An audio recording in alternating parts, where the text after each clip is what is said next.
बहुत प्राचीन समय की बात है।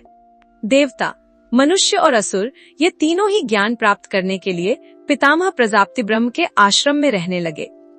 वे सभी ब्रह्मचर्य का पालन करते हुए गुरु की सेवा करते और उनसे वेद शास्त्र का ज्ञान प्राप्त करते थे।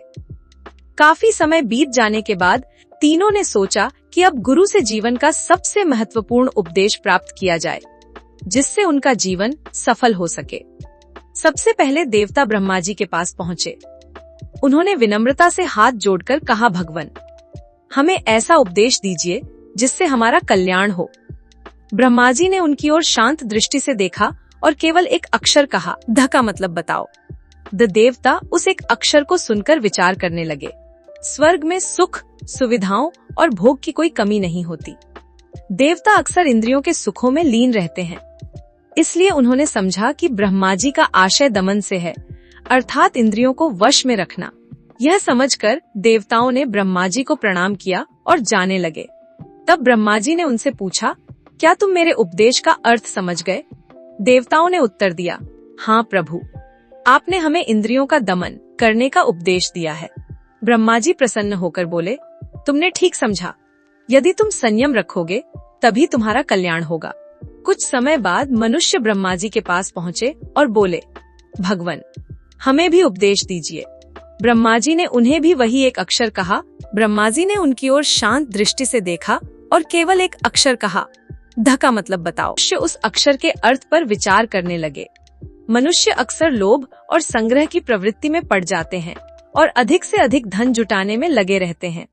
इसलिए उन्होंने सोचा कि ब्रह्मा जी का संकेत दान की ओर है। मनुष्यों ने समझ लिया कि धन और वस्तुओं का लोभ छोड़कर जरूरतमंदों की सहायता करनी चाहिए। वे भी ब्रह्मा जी को प्रणाम करके जाने लगे। तब ब्रह्मा जी ने उनसे पूछा, क्या तुमने मेरे उपदेश का अर्थ समझ लिया? मनुष्यों ने उत्तर दिया, हाँ प्रभु, आपने हमें दान करने की शिक्षा दी है। ब्रह्मा जी ने कहा, तुमने सही समझा।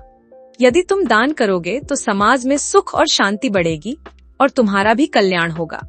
कुछ समय बाद असुर भी ब्रह्मा जी के पास पहुँचे और बोले, भगवान, हमें भी उपदेश दीजिए।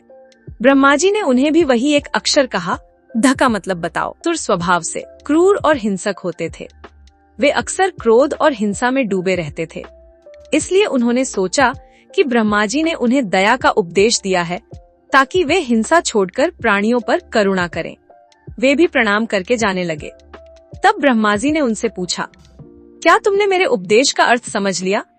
असुरों ने उत्तर दिया, देव, आपने हमें दया करने का उपदेश दिया है। ब्रह्मा जी ने मुस्कुराकर कहा, हाँ, तुमने ठीक समझा। यदि तुम प्राणियों पर दया करोगे तो तुम्हारा भी कल्याण होगा। इस प्रकार ब्रह्मा जी के एक ही अक्षर द से तीनों को अलग अलग शिक्षा मिली। देवताओं को दमन, मनुष्यों को दान और असुरों को दया। जो मनुष्य इन तीनों गुणों, संयम, उदारता और करुणा को अपने जीवन में अपनाता है, वही सच्चे अर्थों में धर्म का पालन करता है और जीवन में परम कल्याण प्राप्त करता है। अंत में यही कहा गया है, देव दनुज मानव सभी लहें परम कल्याण। पालें जो द अर्थ को दमन, दया, अरुदान।